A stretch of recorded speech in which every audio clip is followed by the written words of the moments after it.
I have Alon from Trendspottr, and we'll be talking about some great, great topics today, aren't we, Alon?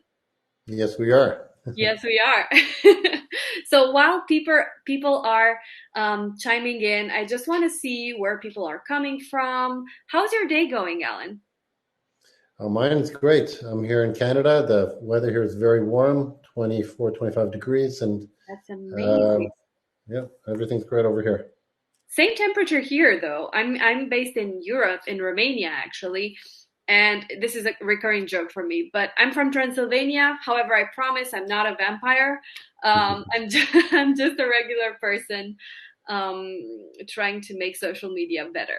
So I can see some responses chiming in. I see Toya from Florida. I hope I pronounced your name correctly. I'm sorry if I didn't. I see Roxana, who's my colleague from Cluj, where I'm from. I see Florida again for Michael. I'm happy to see people are already joining in. And I'm excited to talk about curating content and helping with your business on this. I also see Canada. There we go. So apparently Florida and Canada are in the chat today. That's great. Okay, so I think it's time to get this party on the road. Let me quickly share my screen with you guys. Um, and let's get started. Let's see.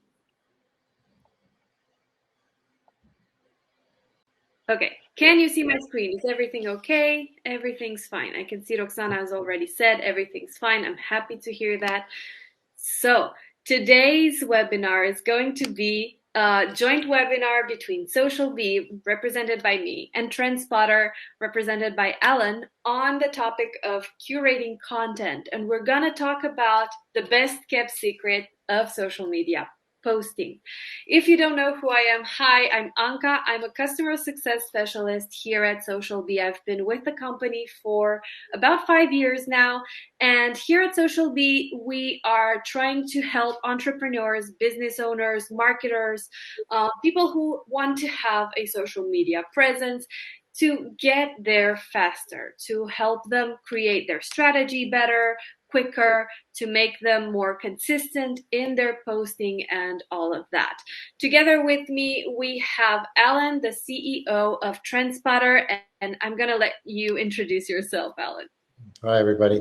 Yeah, my name is Alon Zohar. I'm the founder and CEO of Trendspottr. I founded Trendspottr about 11, 12 years ago during the whole big data kind of push. And what Trendspottr does is we're a predictive analytics company. So we go out into social and in real time look for timely, relevant, engaging content to deliver to PR agencies, used for crisis management, sales and enablement solutions, employee advocacy companies, etc., to really give you early insight on what is trending, what key information you should be aware of, and also to share, etc. Awesome. So I just realized I was pronouncing your name wrong. I'm so sorry. It's Oh, Alon. yeah, Alon or yeah, Ellen? it's Alon. Yeah, Alon. Okay, sorry strange about name. that. Okay, so I want you to stick with us till the end because at the end we're gonna have a good surprise for all of you. But in the meantime, before we begin and dive into the subject, I also wanted to set some ground rules for our webinar. And while I do that, I want to ask you a couple of questions so that we have some answers gathered while I set up the ground rules. So I'm very curious, what would be your definition of curating content? And if you use content in your current strategy. I can see Vincent says that he can't see the screen or hear anything. Is anyone else having this issue? Hopefully not. Okay, if Roxana, if you can type it in the chat for Vincent to maybe refresh, and hopefully that will fix the issue. Thank you. So in the meantime, I will be moving on. I'm waiting for your answers on your definition of curating content and whether you use currently in your strategy curating content or not. In the meantime, let me talk to you a little bit on the ground rules that we have for this webinar. So first of all, this webinar is recorded, which means that you will be able to access it at any point in the future. Once the webinar is over, you will be getting an email either today or tomorrow with the link to the recording so that you're able to view it. And if you can't see it there, you're also going to make sure to be subscribed to our YouTube channel, where you'll be able to see the recording uploaded soon enough. Good. Then another ground rule is to ask questions. This webinar is going to have a Q&A section at the end of our presentation, and Roxana, who's in the chat, she's my colleague, she's gonna gather all of the questions so that you can have them answered, or rather so that we can answer them for you. Please make sure to emphasize the question by adding a question word at the beginning so that Roxana can see them easier in the chats. And yeah, that's all there is to it. Let's get started. Are you ready? I didn't get any replies in the chat yet on what the definition of curating content is, so I assumed that would be the case, and I wanted to just set the beginning of this to have the same kind of definition on what curating content means. And this is the selection, organization, and presentation of online content, either merchandise or information, usually on expert knowledge. And so this is what we're going to base on our webinar on today. Today we're going to learn more about how easy it is to curate relevant content, tips on how you can schedule it and share it with your social media audiences, and also some strategies to make the most out of your social content. So I think I'm ready to get going. Are you, Alon? Yeah, I think so. We're here. Let's do it. Yep. Awesome. Let's do it. I'll pass the mic over to you so that you can tell the audience how to curate relevant social media content. Excellent. Thank you so much. So so curating content is, I think, one of the most important parts in content marketing. When you curate content, as it was mentioned earlier, you're using kind of third-party content, which is a very important part of every marketing strategy, and also more importantly, of every insight to see what else is out there. When you are sharing content, curating content, the key is personalization, trying to make it on brand or on target or on industry, to make it timely, to make it relevant, and to make it engaging. And that's a big key part of it. So some of the benefits, again, is you demonstrate industry expertise. So when you're sharing third-party content, curated content, you're telling your audience that this information you either support, understand it, and recommend that they engage with. And by doing so, hopefully, if it is timely, relevant, and engaging, they will see you as a thought leader, someone that they would like to follow more, engage with, and more importantly, also build some trust with, right? Which again allows you to expand your audience beyond your usual niche, meaning that if you are currently delivering first-party content, which is content that you've created, and it's very much on brand, of course, and on UI and on point, that's kind of you're going down one lane. But to use third-party content, you're making it a little more broader, going into more of an industry side or more on a competitive side, and allows you to expand your audience reach, where you might get followers from your competitors and or from a bigger industry range. And again, it also with third-party content, curated content, I keep using the word curated and third-party, but curated is third-party, and because in content is first and third, right? So, and one of the big important things is the opportunity for additional contact points with your audience and your followers. So to create first party takes a long time, costs a lot of money to do, and it's requires a lot of company engagement and so forth before any content is created. With third party and curated content, this could be done almost instantly easily found with the right tools, hopefully Trendspottr being one of those. And then you can identify the proper content, the one that's going to engage, and share that instantly, schedule it accordingly, and move on.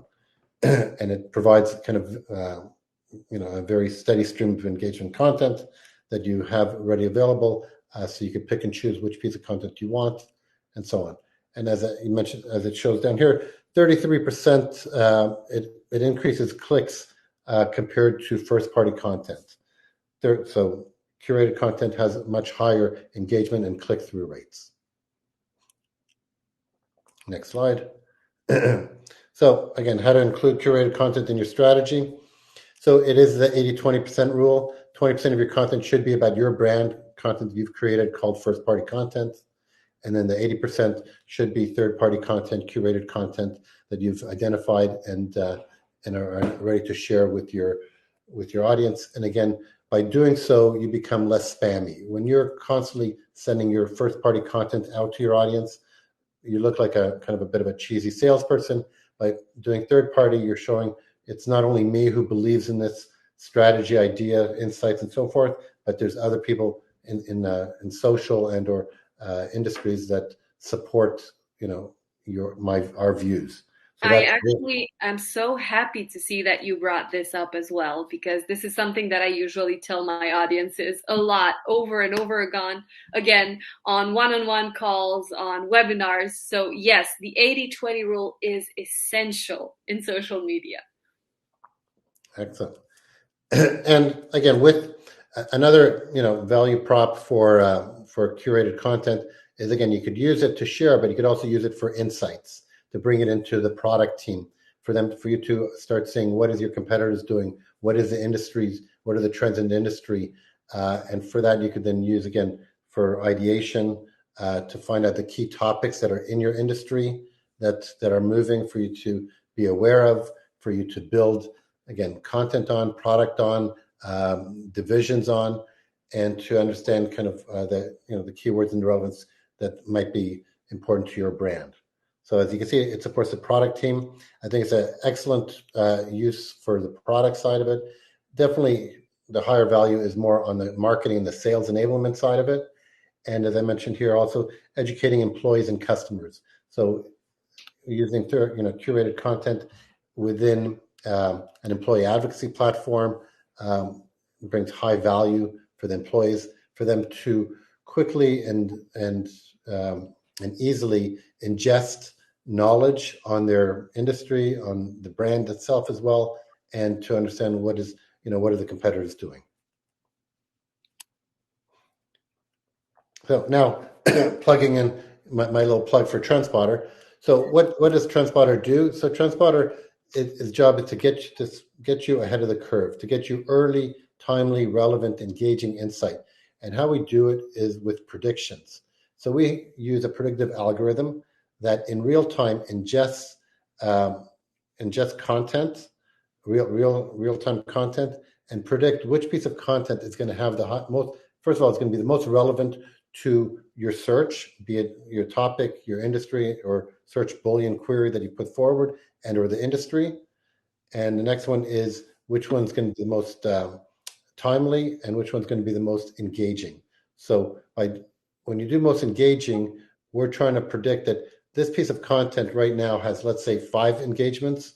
So 5 people are either sharing it, and we've automatically put together a predictive curve saying this piece of content is going to engage and resonate and increase in volume and tweets and or shares between now and the next 24 to 48 hours by a minimum of 1,000%, if not more. So this gives you early relevance and insight. I just wanted to mention that I also launched the offer that you have for our users for Trendspottr. So you'll be able to see it at the top of the chat there as well. So if you want to take advantage of that, you can do so. Yeah, and so that offer, again, that's for our trend feed product, which delivers 200 plus real-time live trending content on 200 plus industries and sub-industries. So most likely you should find the industry or the topics that you're interested in within those 200 plus curated feeds. Awesome. Okay, should I move on with the Yeah, slides? we can move on. Yeah. Oh, Yep. sorry. No, if you could just kind of move back, I just want to Yep. kind of highlight exactly what does it mean by predictive. So when you look on the left side, you'll see kind of it's called the S curve, which is the information curve. So, and at the beginning, it's information going in, and where you see that red dot, that's early detection. That's our pre-viral window. So that's when we predict that that piece of content is going to go all the way up to market saturation, right? Some content stays there and gets flat and continues. That piece of content we don't care to deliver to you or show you. Our job is to show you only the key information. Again, less information, but relevant, high value information. So once we see that piece of content and we've predicted it's going to go all the way to market saturation and have that high increase, that's when we present that content to you. So you know you are sharing very high relevant content. Awesome. Now, going back to the type of content, again, it's very, very important to show timely, relevant content that's on point.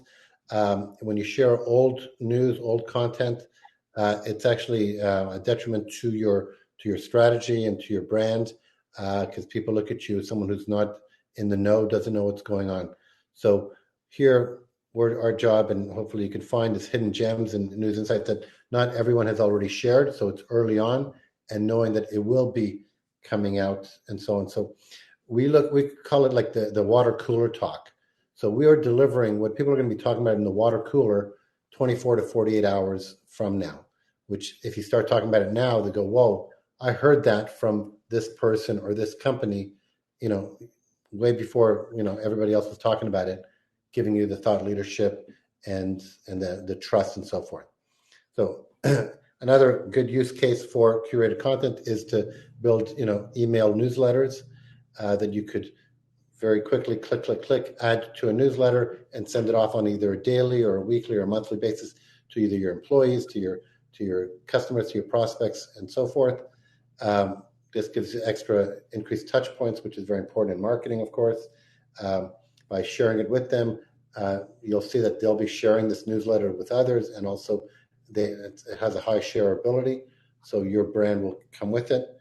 And of course, you're delivering high value at a very low cost, meaning that you're not creating your own content and you're using a third party that's kind of proven already to increase in engagement. You can do the next slide. Yep. So using trending content for competitive advantage, ideation, crisis management, which I mentioned. So again, the ideation is you start seeing trends and you start seeing the topics that they're being your information is trending in, and trying to understand, hey, that's very interesting. Why, for example, why is Nike trending in let's say even healthcare, right? So if you were Adidas, you go, well, that's very interesting that Nike has content trending in healthcare. Why is that? Let's look down. Maybe we need to enter this market, see why they're doing it. So it allows you to get information on your competitors. Crisis management. Hopefully, we're delivering very early, timely, relevant content that when something big is about to break out, we give you 48 to 72 hours head start in terms of trying to manage that crisis, be it through a press release to the market if something negative is about to occur to your brand. And of course, you get to be an innovator by having early trending content, by promoting it. People see that you are innovation. You could create new products and ideas. And, Absolutely. and also, and again, and now once you identify this content, it's always good to put your own personal touch to it. So you share that content, and with that, add your own commentary on it. This again increases the trust, the thought leadership, the personalization, and provides added value to it. I totally agree.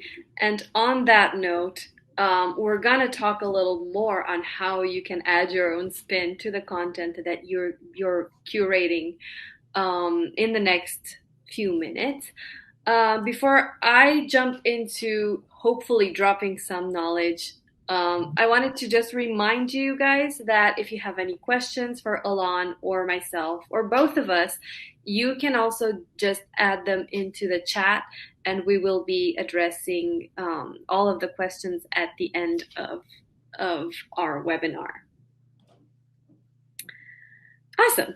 Anything else that you'd like to share before I jump in? No, again, it's all about third-party content, curated content. I can't stress more timely, relevant, and engaging because there's a lot of data out there. There's a lot of noise, and our job is to, the Trendspottr is to reduce the noise and to get you, educated and insightful instantly and back to work.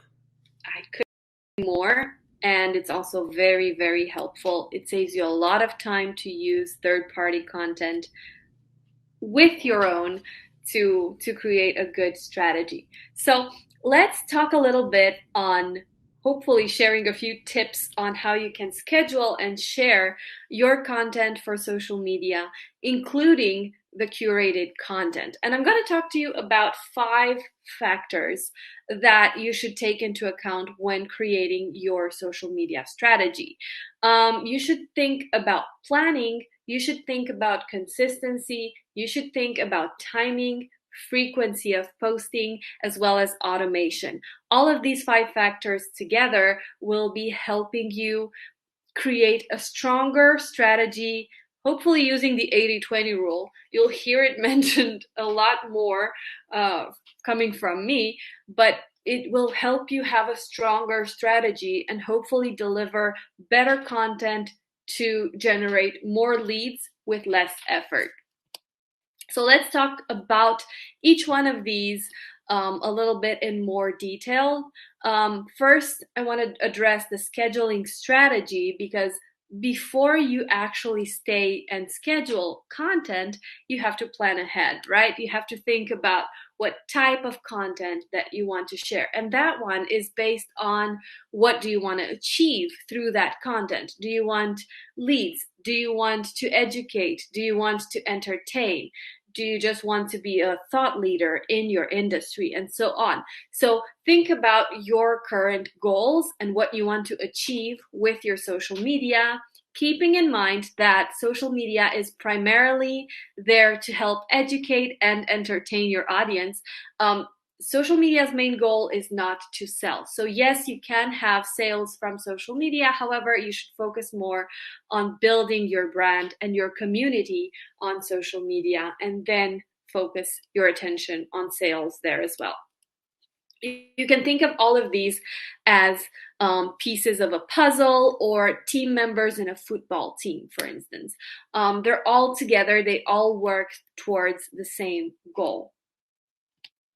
Now, when it comes to consistency, this is where curation comes into play, because you sometimes don't have enough time in a day to do all of the things a small business owner will do. You would have to focus on social media, focus on sales, focus on building a business, focus on your team, focus on whatever else you have going on. And by the end of the day, you might be exhausted with all of those things on your plate. So keeping a consistent cadence on your social media can be difficult, especially keeping in mind that each platform has a different algorithm. Each platform has separate best practices. Twitter, for instance, has a best practice that says you should probably post around 15 times a day to keep a good consistency level. Whereas Facebook, on the other hand, and Instagram say you should only post 1 or 2 times every day so that you're not oversharing with your audience. So you can take all of these into account in the beginning, but also you can take them with a grain of salt and make sure you focus on what works best for your audience. So sure, Twitter says you should post 15 times a day. But if you have nothing to share those 15 times a day, then it might not be a good idea to use that much content. On the other hand, you can use a tool like Trendspottr and bring in some curated content so that you fill in some of the blanks with content that someone else created, that works for your industry, that does not necessarily promote your competition, but rather promotes your industry. So if I'm to give you a random example, okay? I'll grab my water bottle. I have a water bottle here. And let's say I sell water bottles. Now, when I look at content, I'm gonna create content on why water bottles are important, but I'm biased, I'm selling the bottle. So what I can do is I can look at magazines, health magazines that are going to say things like 10 reasons to drink more water. And one of those reasons might be use a container that you like. They're not even saying water bottle. They're saying use a container that you like. So if my audience sees articles like that on my social media, whenever they need that new container, they're instantly going to think first of where they saw that article, which is on my page. So my bottle has a better chance of getting noticed through content that doesn't even mention a water bottle. I hope that makes a lot of sense. And speaking of water, let me drink a sip. Right, so to recap, experiment with how much you post, keeping in mind the general best practices, but also taking guidance on how your posts perform, as well as seeing any specific patterns of your audience to just make sure that it works for you particularly. Moving on to when you should post, which is the frequency part of the features I mentioned in the beginning. Timing, as you may or may not know, is extremely relevant and extremely important in today's social media scene because each algorithm works in different ways, and you have to make sure that your content gets to your users so that they can enjoy it. They can consume the content that you are sharing. So most social platforms right now promote the latest posts or posts that are new to your audience, whether in a chronological order or not. And the goal is to always give your audience something new to read, something new to look at. So whether you're curating content or creating your own, keep that in mind whenever you're creating content for your social media. And to kind of give you a few extra tips on this, let's talk a little bit on how you can optimize your posting schedule by following 3 simple steps. Number 1 would be to customize your schedule according to general best practices for each platform. I mentioned in the beginning that Twitter accommodates 15 tweets per day, or recommends rather than accommodates 15 tweets per day. But one thing I didn't say is when those tweets should be published. So look at the best practices for each platform to see when's the best time for you to publish your specific content. And these can be general best practices for the platform, meaning when most of the audience on that platform is online, or per industry or per content type or things like that. However, that's just the first step in how you can organize your schedule, because the second thing that I recommend is to look at your insights. So follow the general tips, but also look at your own analytics and see when your audience is online. Because depending on the type of audience that you have, they might be online in the morning, they might be online in the evening, and things like that. So the general best practice might say post at 9 a.m., but if your audience is a tired mom who, will be scrolling through Facebook once their kid is off to bed, there's little chance of your mom seeing the content. And by your mom, I mean the audience, not your actual mom. And then the third step would be to just test. Always test your schedule, see what works best, because it might just be a seasonal thing. So I have this here. Feel free to screenshot it. These are the general best practices for every social media platform in a week's time so that you have a good idea of when you should publish your post or not. I'll I'll allow this on the screen for a little bit just to make sure that you have enough time to screenshot it, but of course you'll also see it in the recording once this webinar is done. I'm also curious to see how many of you are actually using this already. If anyone online is already using any of these tips, please let me know in the chat. I'm curious. In the meantime, I'm going to move on to the next slide, saying that you should always use something like the 80-20 rule or the 4-1-1 rule. These are very similar. They kind of are based on the same concept, on the fact that you can use content from different sources in order to create a strong content mix that's balanced and that can help your audience stay with you throughout the week. So you can think of it this way. When you are on social media as a consumer, you're going to look for content that either relaxes you, entertains you, or content that educates you, right? Not so much on the selling aspect of it. So that's what you should also provide for the majority of part to your audience as well. Following the 4-1-1 rule, you should go for around 4 entertaining posts or educational posts, or a mix of the two in a week's time. And then you should have something like a soft sell and then something like a hard sell mixed within these two.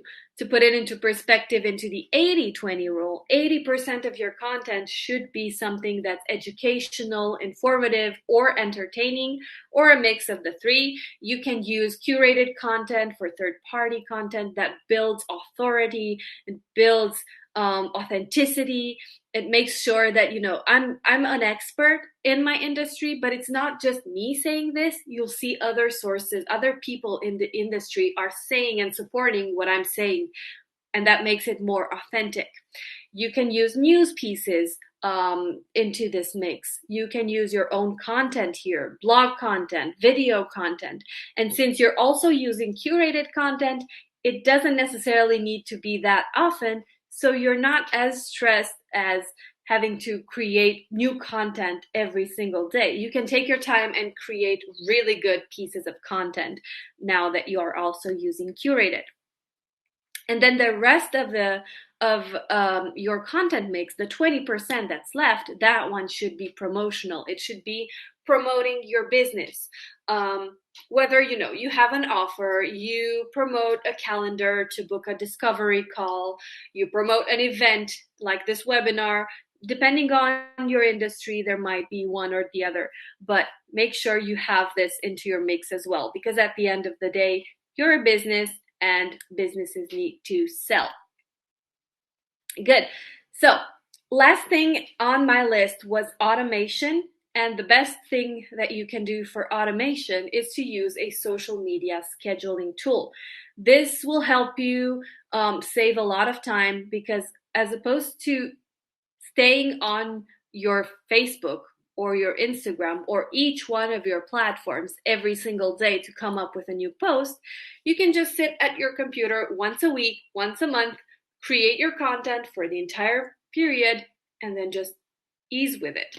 You don't have to come back into SocialBee or the tool that you're using. You don't have to worry about coming up with new content because you've already done it, and it will help you save a lot of time and effort by cutting the repetitive tasks out of your daily routine and allowing you to focus on other aspects of your business that might require more immediate attention.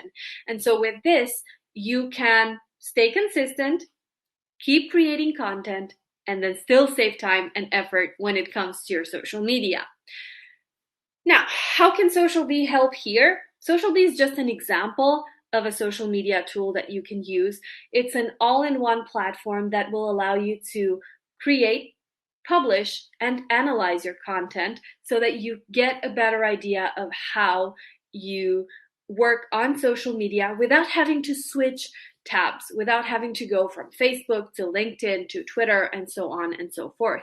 You can also invite users, you can also create teams, you can create workspaces. So if you're a marketing agency or a freelancer and you have different brands that you want to work with, you can separate them so that you make sure you have undivided attention to each one whenever you're working on content for them.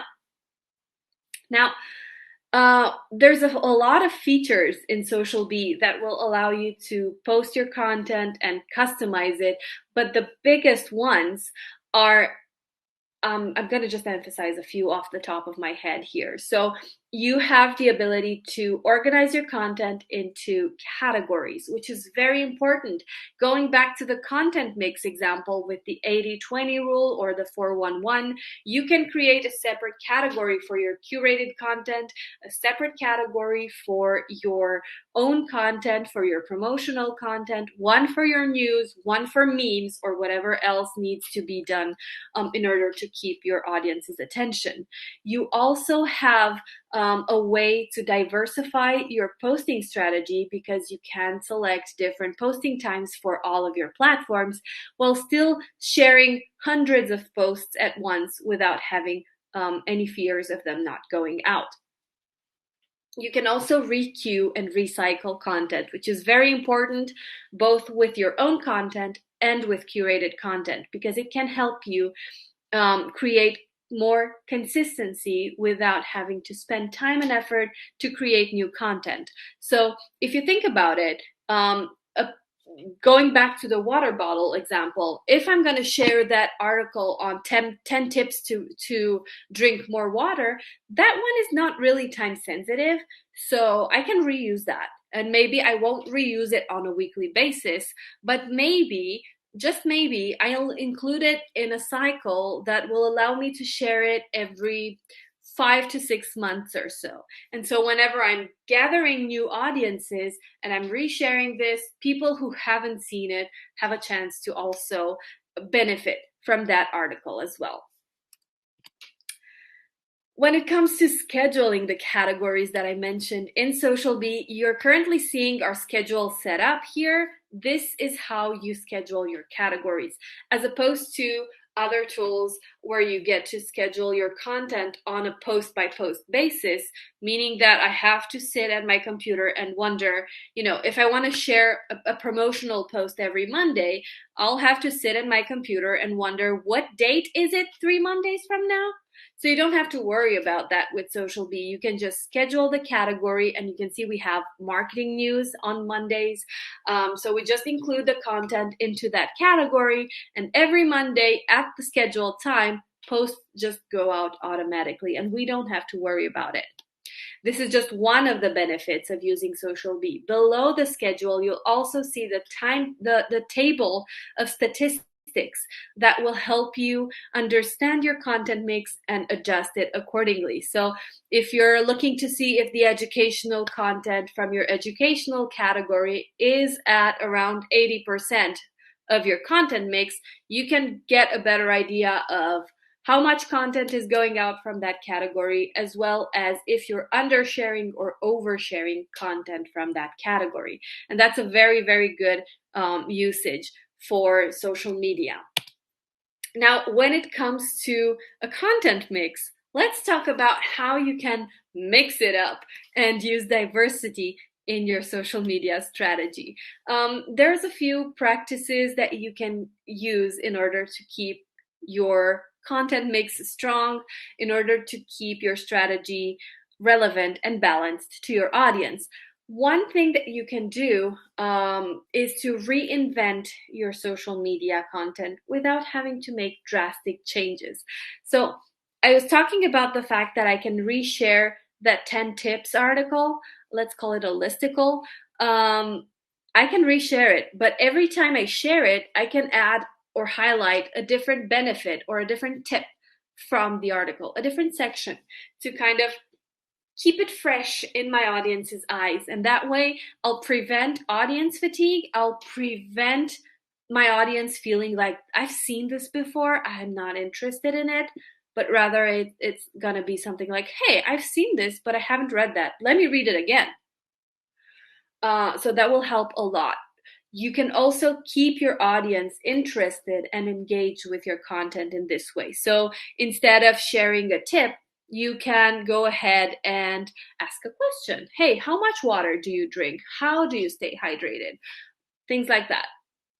And the third thing that you have to use is the fact that you can come up with content easier than before. And this is actually where the curated content comes into play, because now that you have your industry set, it's easy for you to just look at content that's trending and relevant to your industry and share it with your audience so that you don't have to spend a lot of time creating new content every single time.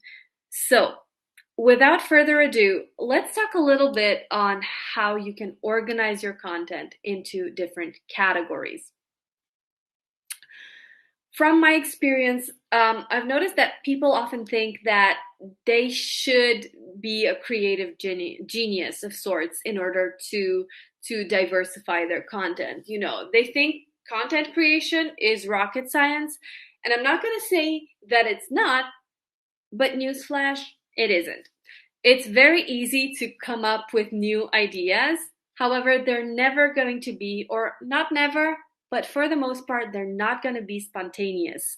So you have to have brainstorming sessions, you have to have researching sessions, you have to have strategy sessions, and all of these combined will give you the content that you're looking for. Sure, there will be the occasional light bulb in your mind with that brilliant idea, but it's not just enough to base our content strategy on that. Now, I'm gonna give you a 3-step strategy here. Number 1, brainstorm your content, or brainstorm content ideas that work well for your business. So during this, you can research, look at what your competition is doing, look at what industry thought leaders are doing, authorities, influencers in your industry, look at what they're doing. And when I say influencers, I don't necessarily mean just your average content creator on Instagram. I mean people who are recognized as experts in your industry, people who can influence your audience's mind and opinion on whatever it is that you're promoting. You can look at your best performing posts and see what they have in common and see how you can use that to further advance your content and your strategy. You can also run brainstorming sessions, usually with your team, with your coach, with a partner, something that can help you bring other perspectives into your content strategy as well. And last but not least, you should also monitor the type of topics that are trending, which is where Trendspottr comes into play, right? The second thing to do here is to create categories for different topics. So up until now, I spoke about creating a category for promotional, creating a category for educational, things like that. Now I'm taking it a step further and I'm asking you to give shape to your strategy and plan your content with an objective in mind. So you can have a category called testimonials. You can have a category called curated content about water, curated content about plastic. I hope you get the idea of what I'm saying.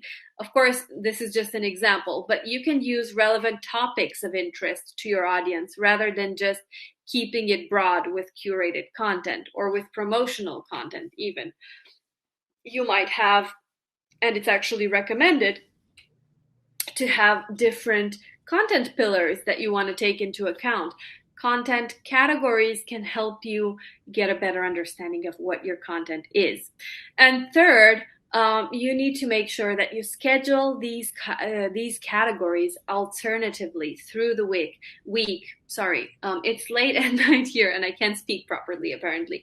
So schedule at different times through the week to make sure that your content is diverse enough. So it's not just blog. It's blog post, it's entertainment, it's a little bit of knowledge, it's a little bit of fun, it's a little bit of a video, maybe something promotional, another video, another educational post, things like that, to kind of help keep your audience's attention through the week. And I have another example of how you can diversify your social media posts with SocialBee, with the fact that you can include separate categories for each platform at any given time, and you can dedicate an entire category to your promotional content. You can dedicate an entire category to your curated content and still have it run at different times throughout your week. Right, so let me just take a small break to drink some water. And if I'm gonna look at my categories in the screenshot here, you're gonna see that I have a specific name for each one of the categories involved. And then there's another thing that you don't see here, but it's the fact that you can activate or deactivate the categories that I want to share my content from. So for instance, in winter, I'm going to share things on how you can keep your water room temperature, or, keep your water from freezing with a thermal bottle, keep your liquids warm with a temperature stable bottle. As opposed to that, in the summer, I might have something like a freezer friendly bottle or things like that, which would be considered seasonal evergreen products. And so I can turn my categories for each one of these types of products on and off as needed throughout the year, so that I make sure that my content and my products are relevant to my audience at any given time. And then another thing that you can't see here is the fact that you can adjust your URL settings. You can adjust whether you're requeuing your content or not, and you can basically control every single aspect of how your content gets published. And then I'll talk about another way in which you can diversify your social media content. The thing is, you should post on different channels. You should experiment with how your content strategy works. What works for Facebook might work differently on Instagram. What works now on Facebook might be differently than what worked 3 months ago on the same page. So you should always test things, keep saving a small percentage of your content for testing purposes, to kind of test and experiment with the structure of your posts, with the shape, the content, the visual aspect even of your content, so that your audience can see some new stuff from you as well. And then, there's always the topic of trends. Trends are ever changing. So by clinging onto them, you get a chance to do something different anytime. Look at TikTok, for instance. You have, using TikTok trends, it's the easiest way to go viral right now on TikTok. So if you have a dance studio, you could always just go ahead and hop on any dancing trends that you have on TikTok to kind of generate new audiences for there as well. So this is just an example, but of course there are some other varieties to that as well. And last but not least, you can always create a holiday calendar. Make sure you use any important dates either in your industry or in your area. So, for me, Christmas is my favorite holiday. I'm gonna focus my attention on creating a separate campaign for my content on Christmas. For you, it might be, I don't know, Halloween. It might be Independence Day. It might be whatever is needed. It might be International Coffee Day, for all that matters. It's just a day, or, the days in a year that work well for your business, even if they're not exactly related to, but rather adjacent to your own business there. I also want to say that you should use user generated content. I gave you a few tips here on how you can do that because it helps see their audience from, no, it helps your audience see it from a different perspective. So going back to the beginning, let's diversify the content, use user generated content, use curated content, create a stable and diverse content mix for your audience. And with that in mind, I think it's time to share this offer that we have for all of you. It's an offer for Trendspottr as well as SocialBee, and I'm gonna add SocialBee's offer on the chat line as well. And we're gonna dive into the questions. I hope there are questions there, so I'm gonna look for them. Alon, do you have anything else? What do you think about what we've said today? I think you highlighted all the key areas. I think, curated own content is very important, but then also the delivering of the timing and so on that, SocialBee and other platforms have is very important for marketing. So timing is always important, and don't look too much like a salesperson, I think, is another key part of things. Awesome. And how old do you think curated content should be? That's a good question. Hopefully, again, going back to timely and relevant is important. Now, sometimes something is timely and relevant, but you're going back to evergreen content, which is really good, especially if it's own content that you get to repurpose, the asset that you've built and the investment you put in. But it's important, again, not to show old content, non-relevant content and non-timely. Right. So the answer is most of the time it'd be good to bring it, on point within like, a week's time of content that it's relevant. But things change or things come back, trends come back. Bell bottoms do come back. So you could bring those, bring those articles about the bell bottoms back, even though you've posted them like 10 years ago, might be relevant today. So you could reuse that. Toya is actually asking, can you show us a sample of a trending list? Am I allowed? Can I get access to the?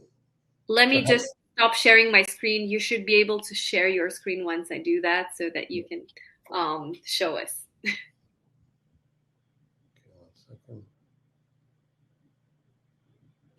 In the meantime, while you do that, I'll pick up a question on my end. I have one from Jane asking, can I automatically tag the publication from which I curated content using SocialBee? Well, there are a few ways in which you can do that. With SocialBee right now, but we're hoping we're going to expand on that in the future, there are a few ways in which you can import content from RSS feeds and things like that. And when you do that, you can add some text at the end of every single post, so that you can tag your source. And of course, tagging your source is very important when you're using curated content. Now I can see you managed to share your screen, so I'll let you talk about it. Yeah, so what you see here, this is TrendFeed. TrendFeed is made up of over 200 plus industries, from aerospace, automotive, business, etc. You can go through it, marketing, news. Also has tech, travel as well, video games. And so you could then easily go into each one and select one. Banking and finance is normally a big one. So in here, you could talk about interest rates and treasuries. What you see here is the key trending content that's going on right now, May 11th being today. And we then rank it in 3 different categories: elevated, extreme, and high. So here's a high one, high, elevated, and extreme. So right now, everything is pretty much elevated. So there's nothing urgent to really review right now, but you do see inflation threats. People kind of know about that. Here, you could then share this, save it for ideation. Hopefully that kind of answered your question. And again, you can go into blockchain, really any area. Something, as I mentioned, interesting before, that when you search up, let's say Nike, which is a brand, this product does not track brands, but some brands do trend within these industries. And here, when you see Nike, what you see, Nike is actually trending in food media. So that's an interesting category to look into. Kind of why is Nike trending in food media and or even tax reform and planning. So it's a good time to, again, back to what we're talking about is not always selling on your brand, on your product, but here you're talking about the food media, how it might relate to either Nike and or sports apparel. Hopefully So it's that kind of, basically focusing on a keyword, right? yes. So what you see here is, again, this article, fast food is using your favorite rapper, is trending in the top, in the category food, subcategory food media, right? But within that, Nike is mentioned. So now you could say, well, hey, why is Nike in this kind of area? Because Nike should be more in sports, athletics, etc. And so now here you could use this either maybe as a meme. You could try to create some meme relating to Nike and food, or share it with your comments on how Nike, bringing up Nike into it, and or if you are Adidas, look at that and maybe try to To combat that mimic. with something else. Yeah. It's very, very interesting. And I see people in the chats are also thinking that it's very cool. So it's definitely something that we should keep an eye on. And as an additional question to that, we have Kathy here asking, as a SocialBee Pro 50 plan subscriber, how does Trendspottr provide beyond the current access to content? So do you want to take this one or should I? Uh, for me, well, I think is she asking that she's got like 50 people? What if we want to grow more? Is that like on pricing or on? No, so she's saying that she's a SocialBee subscriber, Okay, and how does Trendspottr help with planning her content in SocialBee? okay. Well, social B. Maybe you could take the first crack at it, and I could chime in at the end.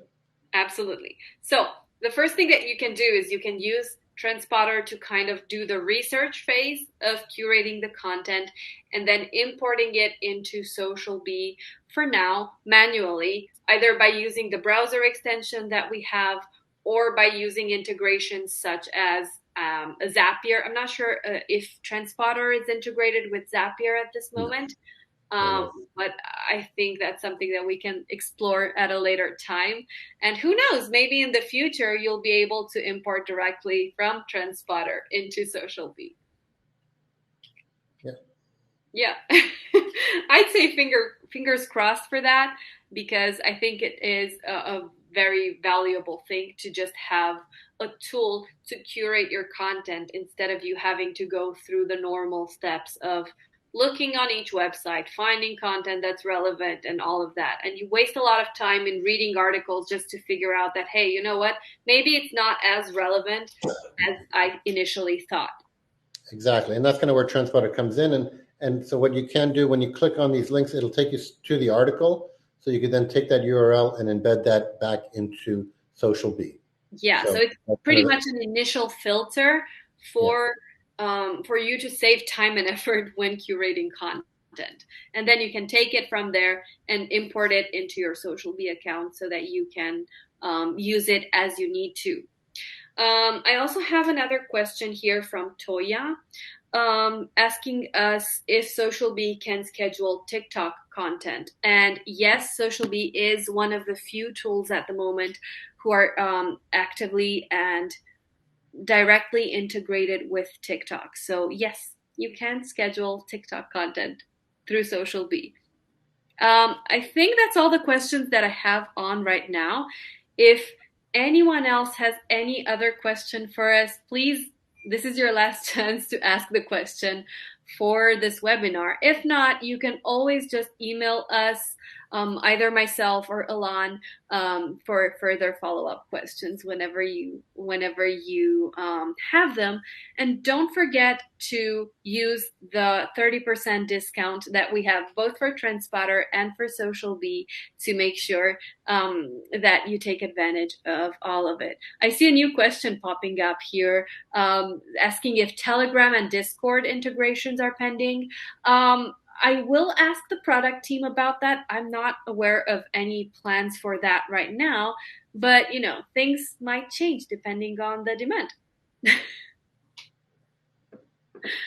So, I think that's it. Thank you so much for joining us. Thanks, Alon, for being here with me and for doing such But an amazing job. Yeah, I think that's it. Thanks so much for being here, and I'll see you guys next time. Bye. bye.